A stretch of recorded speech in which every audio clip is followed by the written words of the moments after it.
Welcome to the Wisdom Trust. I'm Lauren Crawford.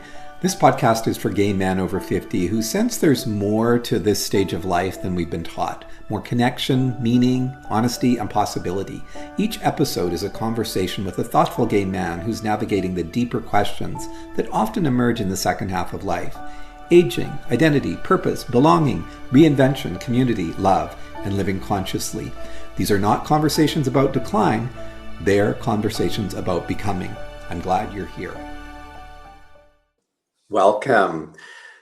So we're here again with another fabulous gay man who is going to share with us some of his journey. And just to recap, that these stories aren't about celebrities coming on and sharing all of their wisdom. We don't have it all figured out. We're here to tell real stories that inspire and uplift and provide some information and building a sense of community. That's what this is all about. So welcome, Matt Fugate, who I want to provide a little introduction to, and then I'm going to hand it over to Matt to tell us a little bit more about himself. So Matt is a higher education leader and advocate for cognitive diversity, and he brings a deeply personal lens to his work, navigating identity, resilience, and purpose across both professional and personal spaces. He is passionate about living authentically, challenging norms, and creating space for others to do the same at every stage in life. Well, that's pretty powerful. So tell us more about who you are, Matt. I know it's kind of a tall order, isn't it? Uh, I have been in education, in the education sphere for the last, going on almost 30 years now, which education was a second career, so a little bit of a pivot for me. My interest in neurodiversity comes from my own experiences, realizing that was an ADHDer late in life, in adulthood, and after I got into education, ironically, which information would have been so helpful earlier in life had I known it. It put a lot of the puzzle pieces into place for me. But as a result, I've kind of made it my mission, my goal, my purpose in life is to, kind of lift the veil of ambiguity around what it means to be neurodiverse and take away, move from this deficit based perspective into one that highlights the strengths and the positives and the tremendous things that our neurodiverse community really brings to the table. I've spent a lot of years in the research area as I moved into higher education, and my own work has come to highlight that our neurodiverse students bring a lot of strengths, interests, talents. They tend to have higher levels of creative thinking skills, and that's starting to be recognized in a number of industries, especially in the technology field, where where you're seeing companies actively seeking out our neurodiverse populations for that very reason. So I'm passionate about this work. I feel like in my own life, I've done a lot of my own personal work through my own journey. And I want to see others have that fulfillment in their day-to-day lives. That's beautiful. One of the things that I've come to realize just in the last few years working in coaching is that a lot of very successful people have ADHD or some version of, a neurodivergent condition, and are functioning at very high levels. And that to me Yeah. is exciting. Yeah. Yeah, it's incredible because I think, especially those of us of a certain age, um, grew up in a time period coming through school where if you had a cognitive difference, it was seen as a drawback, a deficiency. And again, in my own work, I talk about taking the disability and the deficiency, the dysfunction out of the equation and Love really that. focusing on the amazing capabilities that our neurodiverse community has.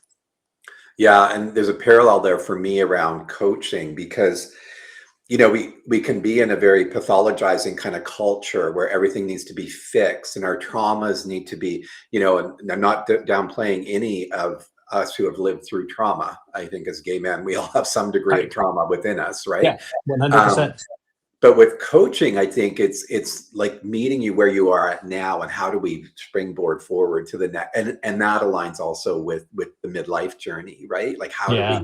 springboard into this most beautiful time of our life and not see it in a deficient through that deficiency lens? If there's nothing that needs to be fixed, it's like we just need to move more into our fullness of being. Let's pivot a little bit to the pivot.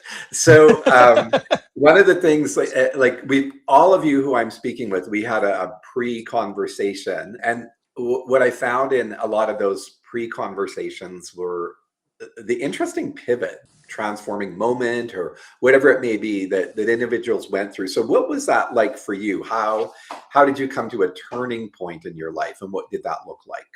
I've thought about this a lot, and I don't know that anybody can narrow down any one single turning point. I think at various stages in our lives, we face different moments of truth almost.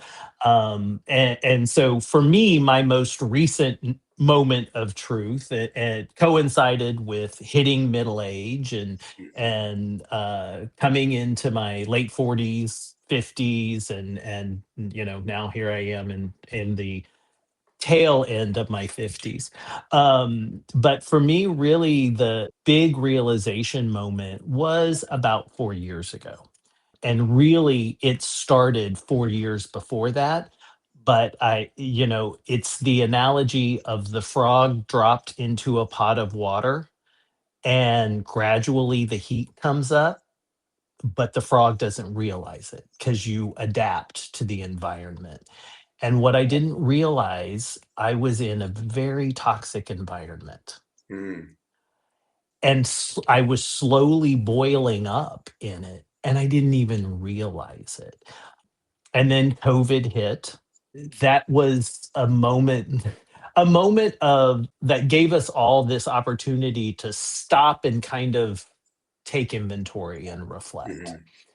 And after we came out of the lockdowns and started to get back to our quote unquote normal lives, I started to realize that I was in this toxic environment.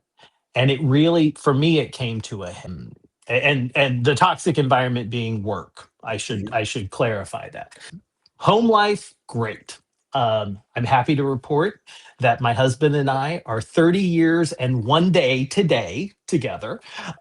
So all good on that front. Not that there haven't been ups and downs, but we joked during COVID that if we could survive 2 years in the house together, day in and day out, we think we're pretty solid. You got it. Um, so but we came out of COVID. I went back to my workplace, and it became quickly clear to me that I had hit a point and I needed to do something. And I should say through that, I have struggled with my weight my entire life. Okay. I had gotten up to my heaviest weight of my entire life. I was at over 240 pounds. These are external signs that something's wrong, Mhm. that something had gotten out of control. And so after a lot of conversations with my husband, one day he looked at me, he's like, I don't care if you ever work again. He said, "Go out, do consulting or whatever." He goes, "You have got to get out of this environment. It's not good for you. It's not healthy." What did And that moment feel like for you? Your sort of inner dialogue is being affirmed by your I partner. I think it was I don't know what this feels like, but I would almost guess I would liken it to like the prisoner who feels like who hears they're about to be released on Mm, parole. mm, Um, it was like, oh wait. that's an option. I you know, it was it there was a certain level of freedom and relief that said, "Okay, I can make a different choice." And when you're in these moments, you feel trapped.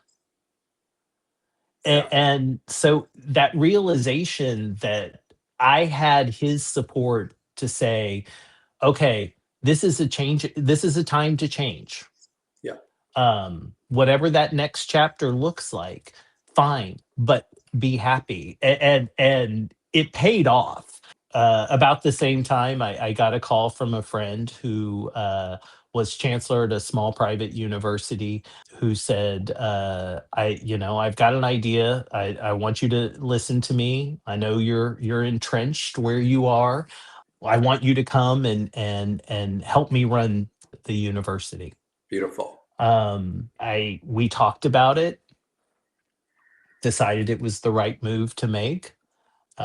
It sounds like a very grandiose position, but it's not. There were a lot of sacrifices that had to be made. It actually was a bit of a pay cut initially, to come and do this. It was a small private university that had just started up in a very specialized field in cognitive diversity, and so it matched all of my areas. So we took that leap of faith. I left the bad environment, the toxic place I was in, and went to this. And about 6 months later, my husband and I were, I don't know, in the kitchen somewhere doing something around the house, and we were laughing and joking. And he stopped and he looked at me. He goes, "I have Matt back." Yay. And I was like, "What do you mean?" He Yeah. said, he said, "I had lost you for quite a few years, and you're Yeah. finally back. You're who you were when we met all those years ago." Great. And so that was that light bulb moment of, "Oh my God." Yeah. That was the moment that I realized I was the frog in the boiling pot of Right. water. I Right. hadn't realized it until that moment. I think there's something really powerful here in what you're sharing, and the listeners and viewers, heed this message, right? Because in midlife, this is often the angst that comes up that on some level, you use the word caged, right? On some level, we Yeah. feel that, but we don't necessarily feel it consciously. It's like there's a heaviness to us, right? And an uncertainty, a lack of direction, a frustration, and it can show up in a whole bunch of different ways, depending on you and your personality. But when decisions are made and you break yourself free from that energy, the universe will start to align things. So it's no Yeah. surprise that telephone call came. It's no surprise that you moved into this new position and Matt came back, right? This is how the multidimensional reality that we live in works. But we've not been trained to think that way. We've been trained to think about, you have your goal, you have your responsibility, you're in your job. Like this, I'm doing this because we Yeah. think and experience in such a little way of who and 100. what we are as beings, right? And that's my goal, is to help to inspire people to please get out of that little box. Yeah. Please remember to that you can still dream regardless of how old you are. You already started to allude to this, or explain what you experienced freedom from. So let's just dive into that a little bit more. So as you made this transition and you came back to being Matt, what were you being liberated from? Like, what were you able to leave behind? So going way back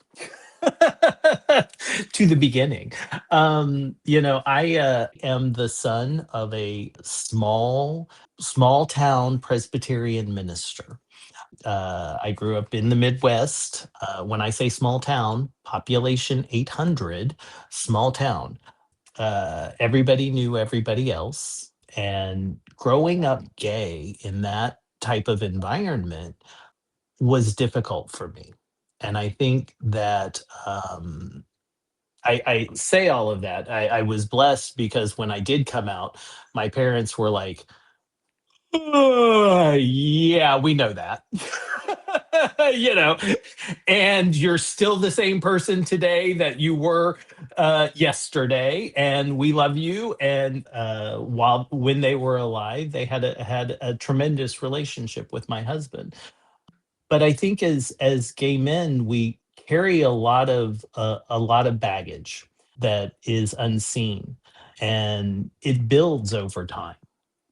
And I think that this latest pivot gave me an opportunity to let go of a lot of that Mm, baggage. Gave me permission to, I think for a lot of us, there's this idea that, once we get into this mode, this professional mode, who we are, like you said, we're in the box and we can't get out of the box. We have to focus ahead. And for me, this moment was an opportunity for me to let go of a lot of the pressure that I felt of who I thought others thought I had to be. yes. And I realized the only person I need to be is me. I've got a small handful of people that I am accountable to and for. Mhm. Um, but the primary person that I'm accountable to and for is myself. Yeah. And realizing that opened up a whole new realm of understanding. Yeah, from one small town boy to another. I grew up, I thought my town was small. It was about 5,000 people, 800. That's village like. Oh Um, yeah. but the loneliness, right? I mean, Yeah. I think most of us go through that thing like, oh, it's I'm this is definitely quotes for people who are listening. What's wrong with me? Like there's Yeah, that's sort of part of the narrative exactly. when we're having these kind of I don't get it, things. And when you're in a small town and there's no reference points, and back in the 70s, there was nothing on media that No. you would see that would help you figure that out. So yeah, getting through and I think what you said about what's imprinted because of those experiences in us that shows up in our 50s, 60s, and 70s, that scarring, those wounds that are still there. And I know in the last just few years for me, a lot of that is being healed as well. So Yeah. kudos to you, for this journey. What do you think, had you not been able to make this pivot, like what was that life, that cage costing you? I think it was costing me in the moment happiness, Mhm. peace. Um, I think the ultimate price, I'm not sure my marriage could have withstood it if I had Mhm. stayed. Again, and I don't know that I would have known why, Yeah. because I didn't realize how much I had changed, Yeah. or how much I had of myself, and I guess not really changed. I was still there, obviously, but how much I was burying down. I For better or worse, I've always been the gregarious, outgoing one, Mhm. and that piece of me stopped. I started to isolate myself. Yeah. And again, I didn't even realize I Realize was it. doing it. This is so powerful because, having these conversations, this is a reality for all of us men going through middle life. It's not simply our gay Yeah, brothers, right? exactly. But I think it can impact us even more in a much deeper way because of some of those earlier issues that we maybe haven't fully resolved and aren't even conscious of that. The other thing that I would share too is having been in a career for 25 years and I made an exit strategy for that. Like it's like, I was fortunate in one of those jobs where I had a pension, so it needed to be like number of years work, number and Sure. age. Yep. And so that was when I was, 56-ish and a half. But when I left that position, it literally took me, I think, about 3 months before I felt like it was like I needed to be in the shower every day, just letting go of more and more of that kind of toxic ick that had been, oh my God, become a part of me over 25 years. I knew it on some level, just like you were saying, but Yeah. on another level, I didn't realize how deep it was Right. like within my cells, even, and this is someone who meditates and has all these beautiful tools and techniques. So again, this is a really powerful message, for folks to hear. So you did all of this. You made the transition. You found a new position. Your husband found his partner back. So now, what does that liberate you to do? So you were liberated from some stuff. Now you're finding freedom to do what and to be what? Um, I think first of all, absolutely, I feel like and probably even for the first time, I am my most authentic self, and I think that's the biggest piece. Freedom to do what in the next chapter of my life? I don't know. Good things are happening at work. We're growing, and new opportunities are arising. I look at on a personal level, we're in a time where really I think we're in a my husband and I are probably in the best place we've ever been. There's a certain liberation in that. Oh, for sure. Um, of knowing that this isn't the last chapter, it's just a chapter. A chapter.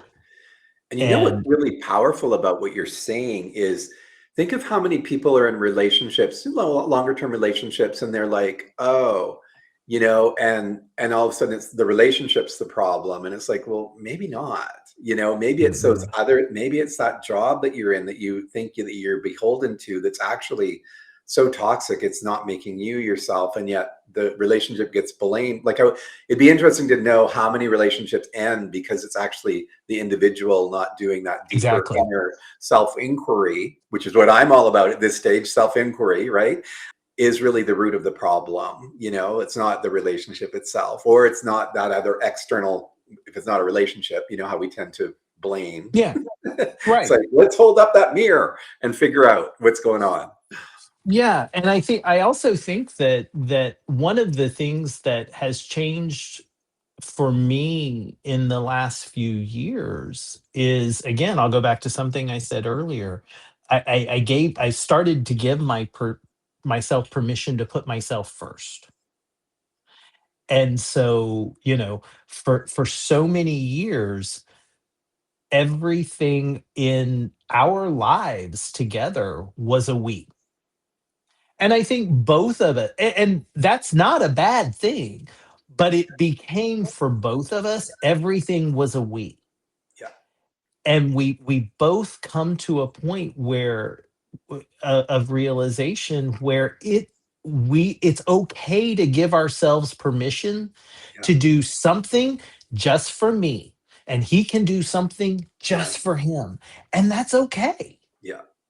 And that That's something doesn't okay. necessarily need to be opening the relationship and having sex with a Oh, stranger, no, no, right? no. And I think that too can become, well, here's how we're going to make this work Yeah. differently or better. And it's like, maybe, but maybe that's Right. a symptom of something else that's Right. actually at No. play, right? Right. Nothing Right. again, no Absolutely. judgment on No open judgment, no relationships. shade at Yeah, all. yeah, Absolutely not. No, I mean, for me, it became focusing on my health and my yeah, well-being.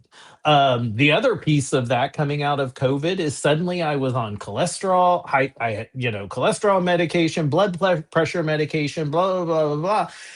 And so I made that decision to okay, I've made this change professionally. Now I've got to start making some changes personally. beautiful. And so again, that acceptance of it's okay to make yourself a priority. Yeah, I made that a priority. I got a trainer and a nutritionist who and for the last 2 years have changed how I navigate my relationship with my own body.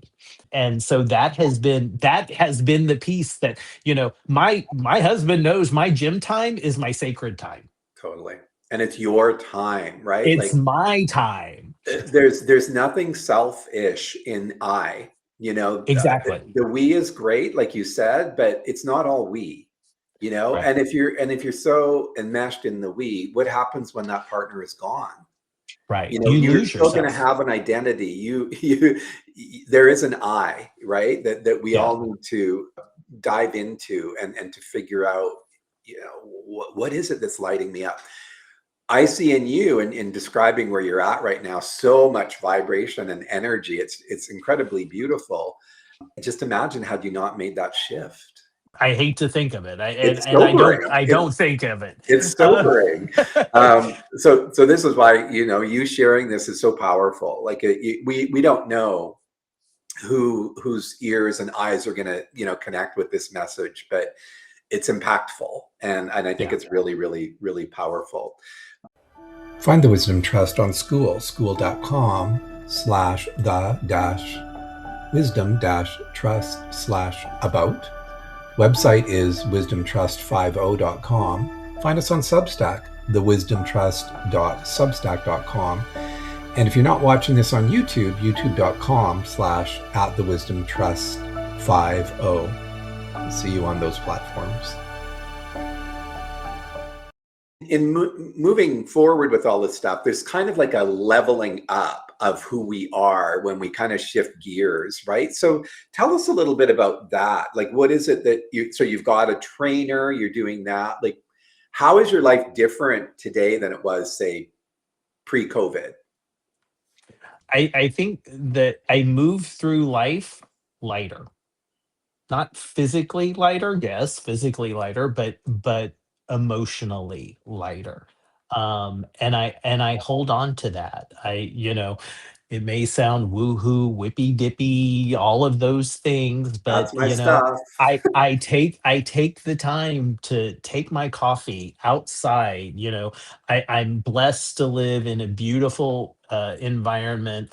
Literally, we have a bayou running through our backyard. I take my coffee out and I do my grounding in the morning, and I sit outside and I watch the sunrise come up over the bayou, and I do all the, I take those moments of just kind of centering myself each day. And that's not to say that there aren't bad days. There aren't days where you struggle, and that's all there. But I am now equipped to handle those days in a way that I've never been. And so that's for me. I want to hold on to that. I want to go into this next phase of my life, holding on to that. I have a joy that is bigger than I think I've ever had. Nice. And so, I want to spend time with my friends. I want to spend time with family. We just recently bought a lake house, and one of the goals that I had, and my husband agreed with, is I wanted this to be a place where our friends and family could just be together and let the rest of, during our time there, let the rest of the world go. And it's just a space for us to all be together and enjoy, the beauty around us. And for it to be a place where our nieces and nephews would see as a place for them to take their friends, and just an opportunity to create this beautiful set of new memories as we go into this next phase of life. I love So, that. You know, one of the things when you said, I just feel lighter, this is really, again, really powerful, because when we start doing some of that deeper connection, that self awareness stuff, it can feel heavy initially, but then when we do things like you're saying, shifting up your routines, eating differently is going to make you feel lighter. We get into these habits of mhm. how we eat, for example, right? And then it becomes comfort. But what I'm trying to say is, we start to meditate or do yoga or do some breath work, we will start to feel lighter physically and energetically, and that can freak the F people out, right? Like Yeah, I don't like this. Like I'm used to feeling heavy and on all levels, like physically, mentally, emotionally, because it's just become a pattern. And when we start to break that pattern and we start to live and feel lighter, initially it's a bit of a freak show. So it's kind of good to have a reference point, like whether that's a trainer, whether that's someone who's been on the journey before, whether it's what you're talking about in community, creating, this environment now with your summer home or what have you, where you're talking about family community, but there's also this community, right? yeah, Where we, especially gay men who maybe don't have the husband, don't have, the summer place to go to, who are feeling alone and isolated, by connecting and experiencing things a little bit differently, giving yourself permission to do that. That yeah. can be that lightening up of a heaviness, which I think is so important. Yeah, yeah, 100%. I mean, um, you know, again, I always joke, we live in we happen to live in a neighborhood that has a high population of gay men and women, Yeah, as well as many straight couples and kids, and it's just this beautiful, welcoming, diverse community. We moved here now about 12 years ago, so I was in the middle of the heavy state of life. I think I have to credit the community that we have here, because that has helped me wow, reconnect with myself. wow, And so, no matter what your situation, people only make your life richer, yeah, and you just have to be willing to let them in. yes, yeah. And that's hard. That can be hard. That's very hard. Something you said earlier too made me think about being able to receive. A lot of us, we can be really big givers. I'm, guilty as Yeah. charged. And then when something, there's kind of like, how do I open myself to be able to receive kindness, love, Yeah. support? All of that stuff is yeah, essential as well. Yeah. Yeah, absolutely. Absolutely. And it is. It's about giving yourself permission to open up. That's the piece that's hard, because Yeah, I think, especially again, as gay men of a certain age, I think we have learned to shield part yeah, of ourselves from others, as it was our necessary defense mechanism to hide in some capacity, yeah, to mask. We talk about masking it when we talk about neurodiversity. As gay men, we mask, yeah, and we've got to yeah. we've got to allow ourselves to take that off. Exactly. And that pattern, and it is a pattern, and then again it becomes familiar. And the thing about letting people in is kind of related, right? And I've been there. I was the angry guy for so many years in my life. And when that's your energy field, well, guess what? You attract more of that and you repel the nice people. Yeah, You exactly. know, if you're miserable about your lot in life, guess what your energy, because we are just energy, You're we're pushing magnets, people right? away. You're going to Yeah, be drawing in more misery. That saying, misery loves company, and you're going to be pushing away some of the things that you ultimately want. So again, this is just that lens of self-awareness and how we can start to maybe, oh yes, and not beat ourselves up when we have those revelations, but just go, right.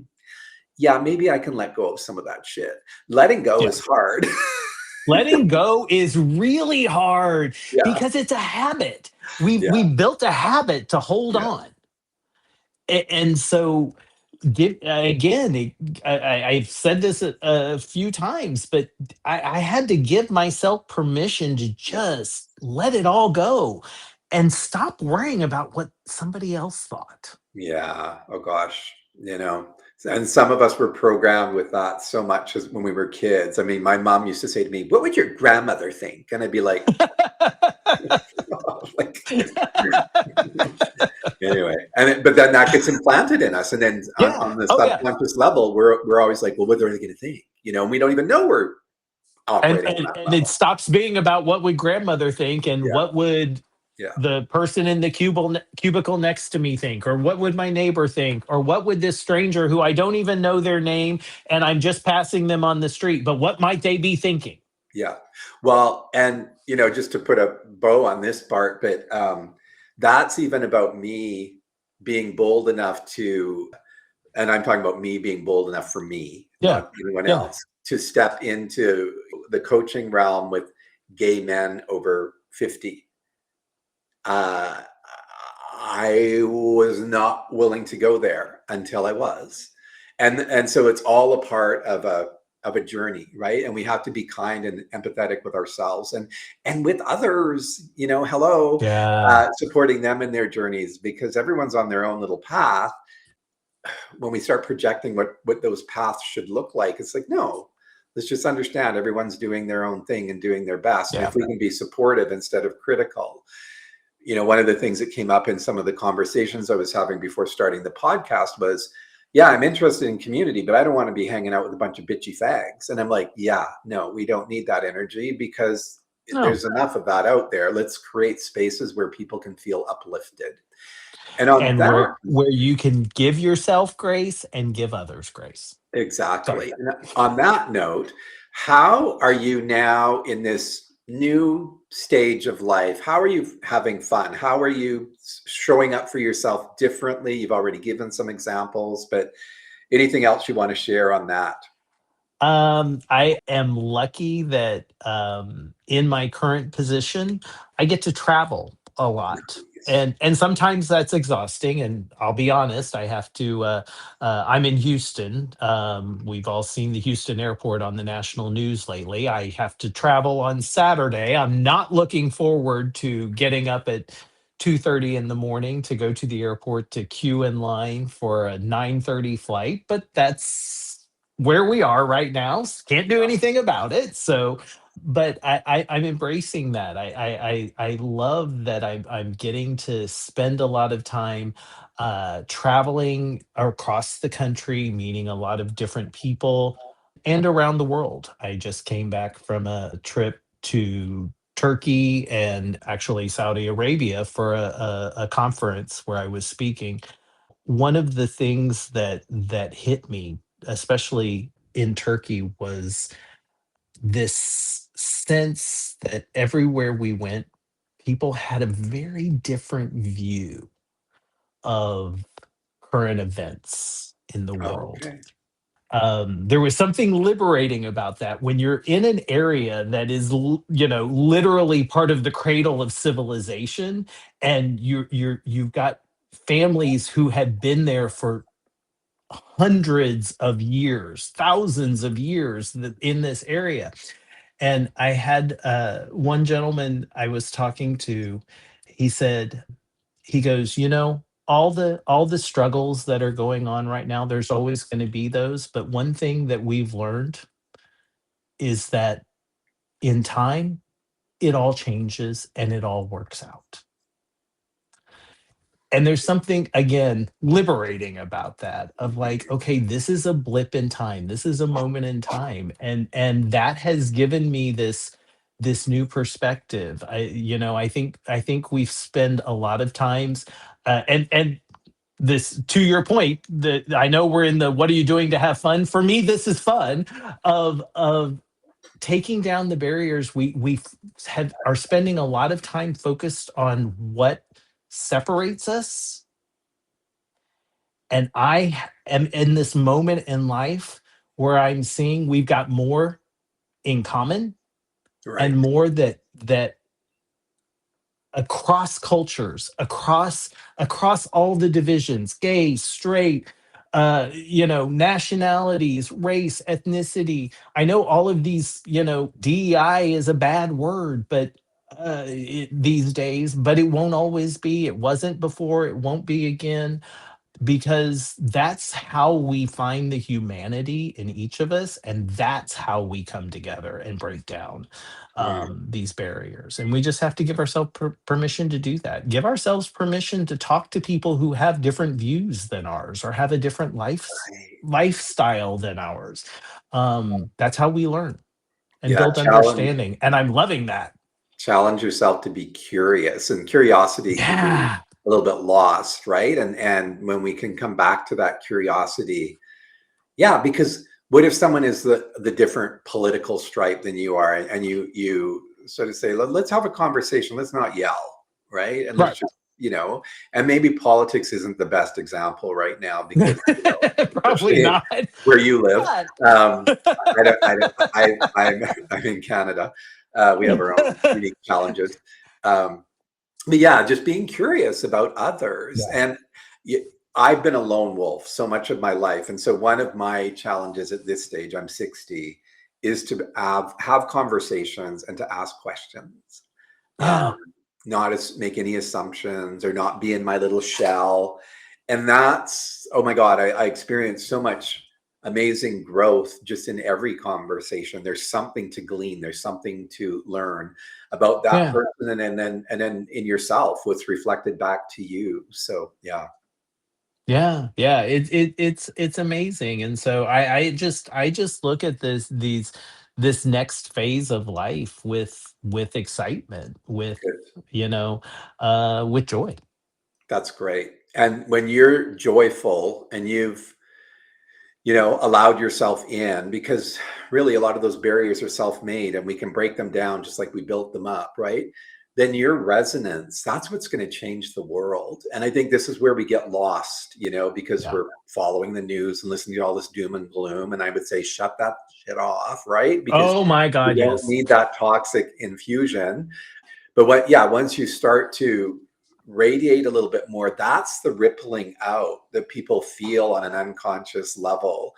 And that's where I Yeah. think real change is going to come from. It's not about arguing and fighting with each other and doing hideous things, but and so as gay people, let's be part of that, right? Like, Yeah. yeah, be open to lighting up and just shifting the energy. Moving into our final little segment here, this is the wisdom moment. So, what is it that you would like to perhaps share with the listeners, the viewers, on something that they could maybe take away from this if an individual is feeling maybe invisible or stuck, or just an uncertainty that can happen in this stage in life, and especially in this stage in life as a gay man. Any insights you would like to share? I mean, I think, it's hard. You can't give a blanket. There's no one magic pill, no one good strategy, but I think if I were to have one wish, it would be that everybody just kind of take a moment for some self-reflection. Hmm. And, when you're feeling stuck, take the time to stop. Sometimes we go automatically into fix it mode, and we don't take the time to stop and Hmm. reflect. And so take inventory. What is it that is in your life that is bringing you down? And what is it in your life that brings you joy? Who are the people that bring you joy? And you know what? Give yourself permission to let go of people who are dragging you down, who, Yeah. even if those people are family. And it's hard.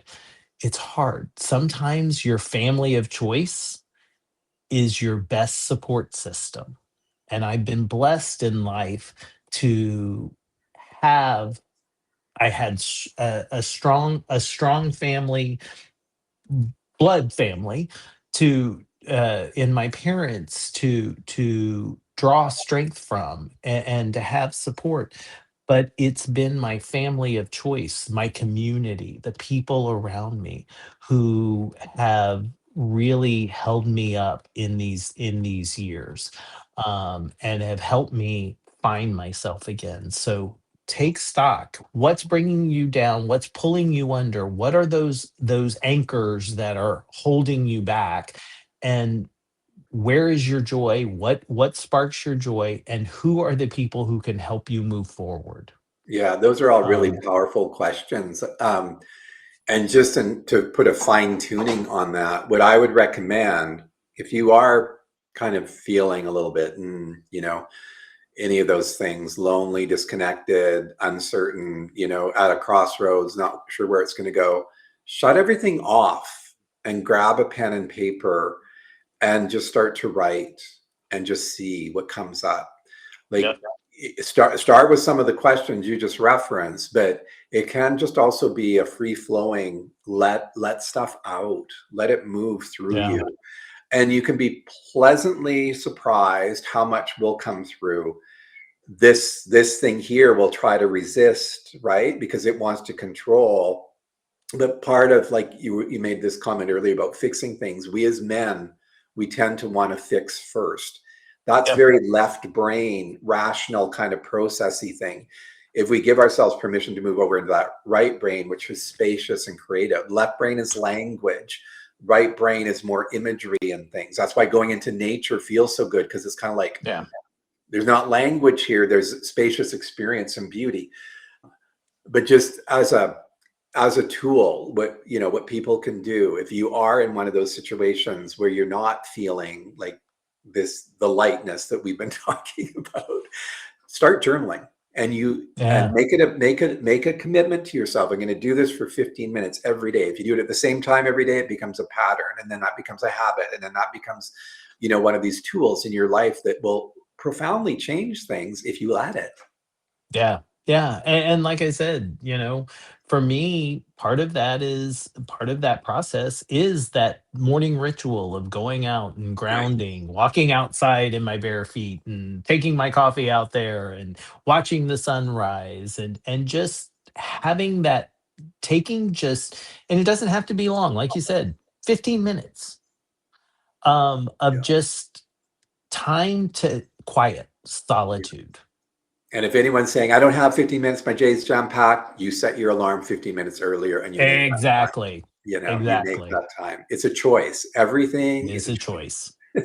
Yeah. Absolutely. Yeah. Absolutely. Any final words? I just wish everybody listening, watching all the best. I hope you find your joy. Lauren, I love what you're doing and thank you for giving a space for gay men to build community and come together. This is important Yeah. work. And we can do more of that here on the Substack channel, where there's written pieces. I would love for you to comment. And if there's other topics or issues you'd like to see written about, and there'll also be some video stuff there eventually. And then a YouTube channel. So all of these beautiful podcasts are available on the YouTube channel, as well as other supportive materials. So great, thank you so much for being here, Matt, and sharing this, in real life experience, and stepping into this honesty and authenticity. I think you used that word earlier. Like, how do we become our authentic selves, especially if we're not even sure who that is anymore? You Yeah. can.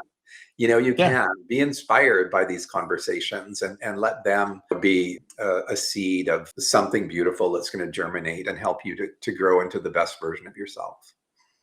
So yeah, all good things. So thank you so much. Appreciate Okay. it. Thanks for giving me the space and the time.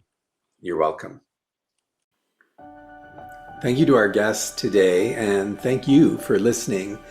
If what you heard landed with you, if you felt seen, heard, inspired to make a shift, I want to hear about it. Get back to me on one of our platforms, or where you're listening to or seeing this. And if you know another man over 50 who you think would benefit from hearing this, share it with them, please. This community grows when we show up for each other. You can find more essays on these topics, reflections and such at our Substack account. Watch for other content on our YouTube channel, and stay connected to us through our school platform. This is where we engage and are building our community.